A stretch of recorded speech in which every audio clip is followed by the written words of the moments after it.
Click the subscribe button, hit the bell icon to never miss another update. A man from Syria who lived in Medina used to visit Imam Muhammad Baqir's house frequently. He always insulted the Imam. He said to the Imam that you're only wise and happy because I visit your house. The Imam could have stopped him from entering his home, but on the contrary, he always spoke to him in a nice and gentle tone. Sometime later, the Syrian man fell ill and was unable to walk, and there was no hope of his recovery. In this state of illness, he said to the people standing around him that after his death, his funeral prayer should be performed by Imam Muhammad Baqir.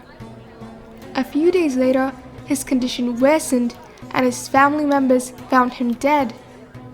A man went to the mosque to tell Imam Muhammad Baqir about the will of the Syrian man. When he reached the mosque, he saw that the Imam was praying, so he waited for the Imam. After the prayer, he went to the Imam and told him about the man's will and invited him to offer his funeral prayers. The Imam said, "The person is not dead."